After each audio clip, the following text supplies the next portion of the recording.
So lately, I've been coming across situations where I leave scratching my head. My husband also. In systems like doctors' offices, school systems, government agencies, and in the past, churches, where you'll encounter certain people. It's not everyone, but there's certain people in these systems where they are literally under a whole principality. And how you will know that is they seek to dominate and control. They can never admit when they're wrong. They get angry if you question their tactics or um, ask questions, or if they can sense that you see them, you see through them to what's controlling them. That thing will turn on you so quick. They'd rather do away with you than deal with somebody who can see them for what they are. And fighting with the person does nothing because it's not even the person. If you have enough Jesus in you, like, it won't be hard for these people to manifest. If you tell them no, manifest.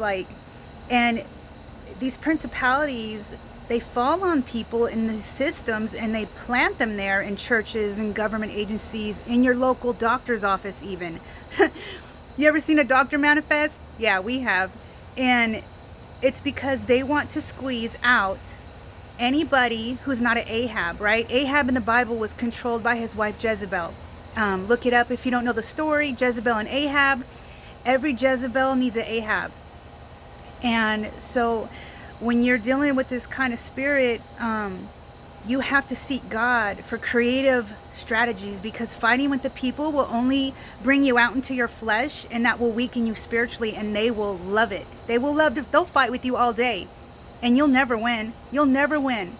And so, like, going to God and seeking strategy and pray for favor, pray for creative open doors from God to learn how to navigate through the wickedness, around the wickedness, through the wickedness, whatever he's doing. And a lot of times, today I just realized I got a revelation that the Lord is allowing me to see all this for so long now, because he's trying to teach me not to depend on these systems, right?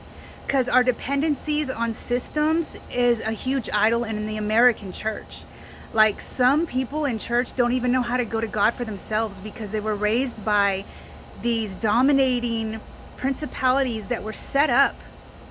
And a lot of people with good hearts, a lot of people who carry the Spirit of God have been rejected by the masses, because if you're in a place, a church, or a system of any kind, government systems, and there's not enough people like you in there, and that principality is over the people, and there's no one to intercede, there's no one to break them out of it, and they don't even know they're being controlled by it.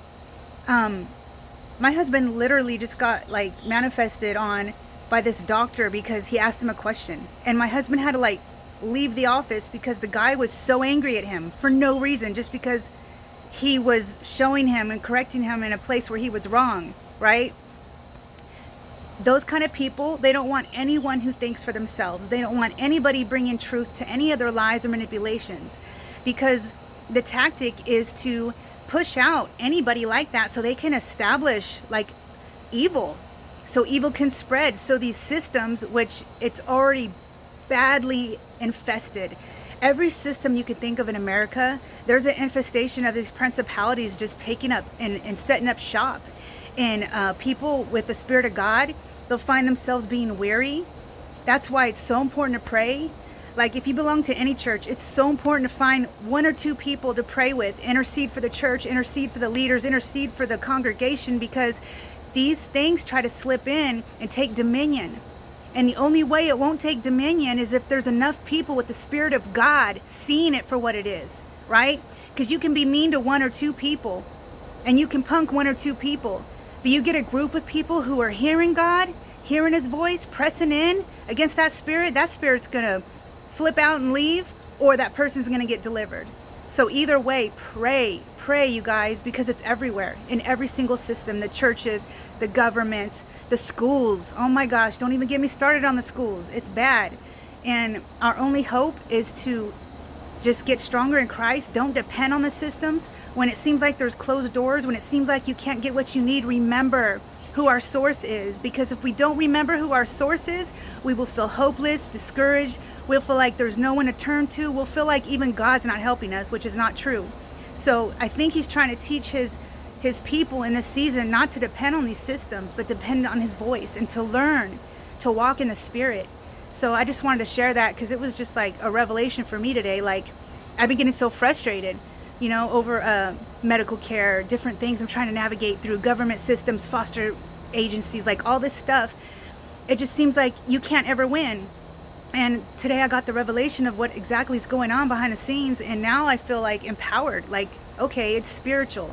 Stop getting mad. It's spiritual. Stay in the Spirit or you're not going to beat it, right?